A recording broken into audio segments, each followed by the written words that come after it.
I deleted Candy Crush after realizing I'd spent $437 on a game about matching colored shapes, but the deletion didn't stick. 3 days later, I found myself reinstalling it at 2 a.m., hands shaking like a withdrawal patient seeking their next fix. That's when I realized mobile games aren't entertainment. They're digital drug dealers, and I'd become their latest addict. What I'm about to show you from my 60-day mobile gaming experiment will prove that these apps use the exact same neurological manipulation techniques as cocaine dealers, slot machine manufacturers, and cult leaders. The gaming industry has weaponized addiction science to create products more psychologically compelling than any substance known to humanity. And the most terrifying part? They're targeting children as young as 4 years old. For 2 months, I monitored my brain activity while playing the top 20 mobile games, tracked every psychological manipulation technique, and interviewed former gaming industry executives who quit in horror after learning what they were building. The results are so disturbing that several gaming companies have tried to suppress this research through legal threats. The experiment revealed that mobile games trigger dopamine releases 2.5 times stronger than cocaine, according to neuroimaging studies from Stanford's Addiction Research Center. Dr. Anna Lemke, who literally wrote the book on digital addiction, confirmed what I measured in my own brain scans. Mobile games create dependency patterns identical to Class A narcotics, but with one crucial difference: they're designed to never satisfy the craving completely. Here's the first shocking fact. Mobile game developers employ more neuroscientists and behavioral psychologists than most pharmaceutical companies. King Digital Entertainment, makers of Candy Crush, has an entire department called Player Psychology Research, whose job is to identify the exact moment when frustration transforms into compulsion.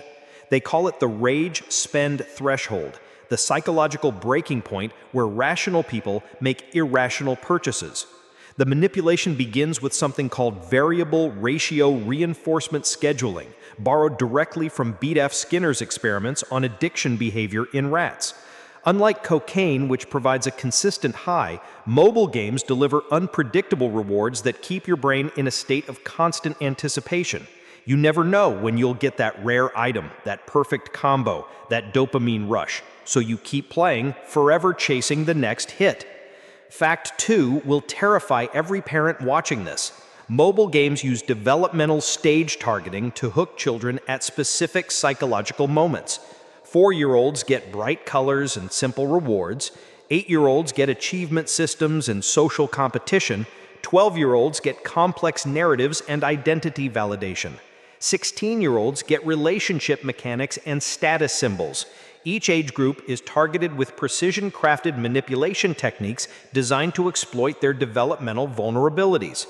The neuroscience behind mobile gaming addiction is more sophisticated than most medical research.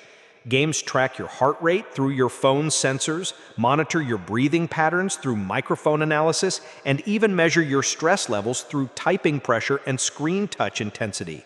This biometric data feeds into AI systems that adjust game difficulty, reward timing, and purchase prompts in real time to maximize addiction potential. Here's fact 3 from leaked industry documents. Mobile games use pain point amplification to drive spending. The algorithm identifies your personal frustration triggers.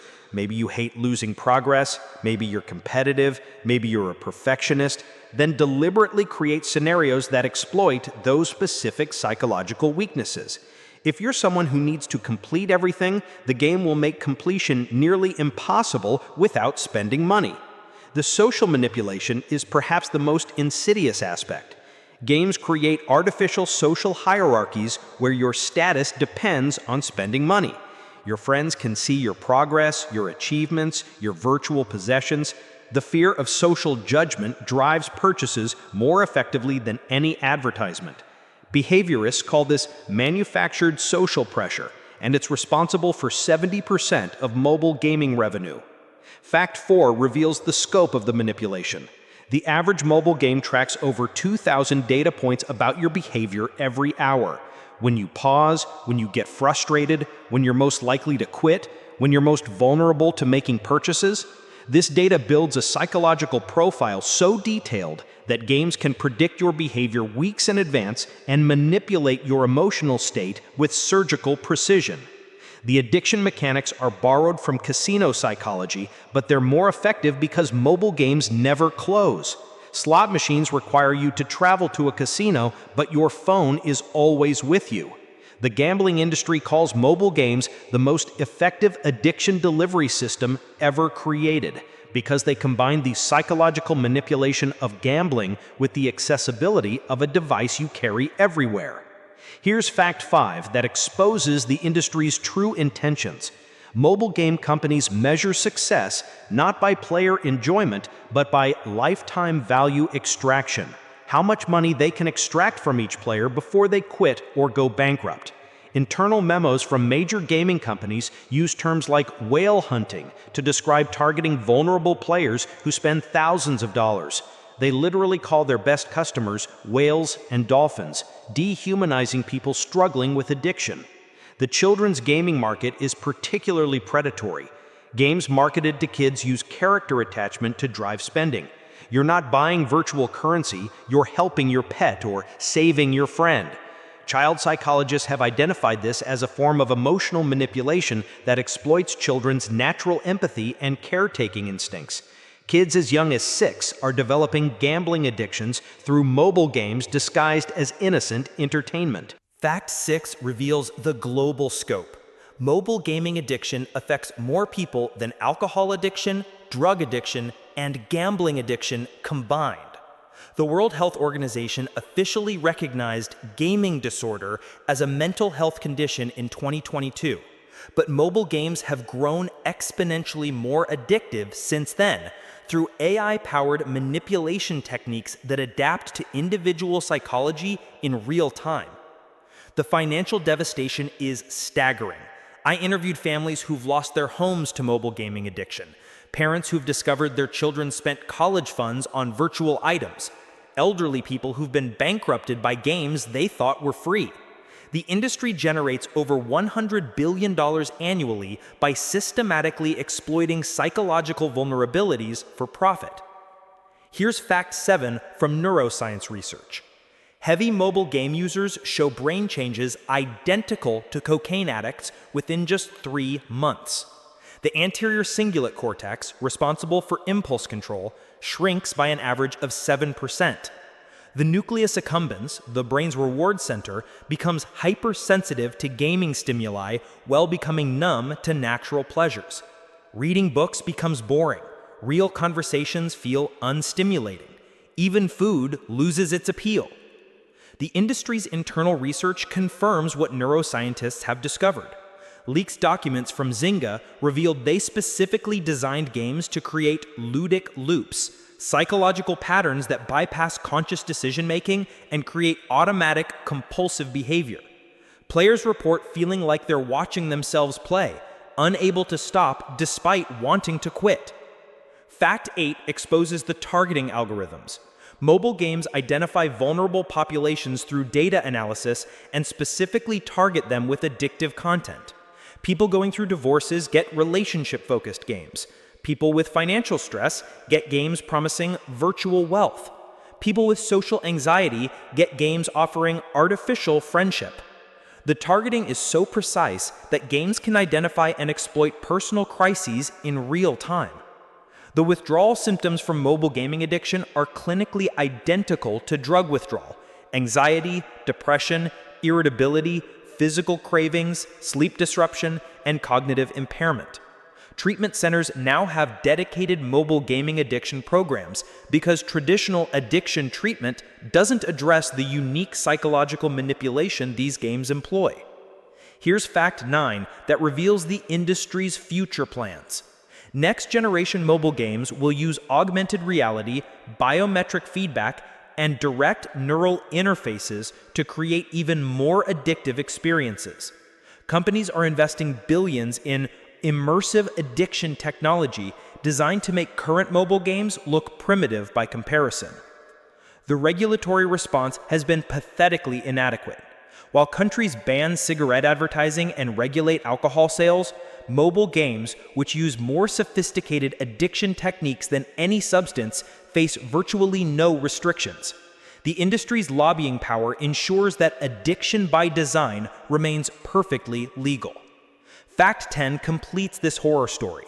The mobile gaming industry has created a generation of children with dopamine systems so damaged by artificial stimulation that they're incapable of finding satisfaction in normal activities. Teachers report students who can't focus for more than 30 seconds without digital stimulation. Child psychologists document kids as young as 8 showing clinical signs of anhedonia, the inability to experience pleasure from natural sources. So how do you protect yourself and your family from this systematic manipulation? First, recognize that every mobile game is designed to create addiction, regardless of how innocent it appears. There are no harmless mobile games. They all use psychological manipulation techniques to maximize engagement and spending.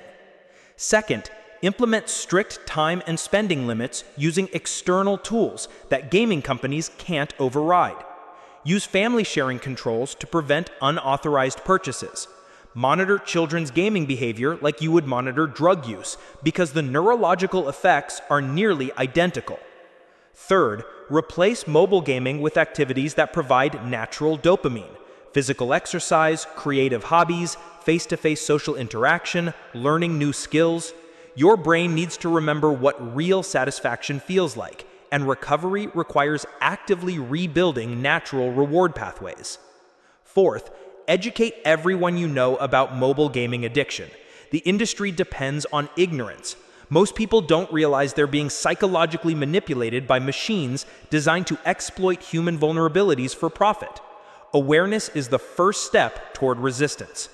Finally, support regulation of addiction by design in digital products. Contact your representatives about restricting psychological manipulation in games, especially those marketed to children. The tobacco industry was eventually regulated into decline. The mobile gaming industry must face the same reckoning. Every moment you spend playing mobile games is a moment you're training artificial intelligence systems to manipulate you more effectively. These games aren't entertainment. They're psychological weapons designed to extract money by exploiting the deepest vulnerabilities of human psychology. The companies creating them know exactly what they're doing, and they're doing it on purpose. Share this video with every parent you know, every gamer you care about, every person who's ever wondered why they can't put their phone down.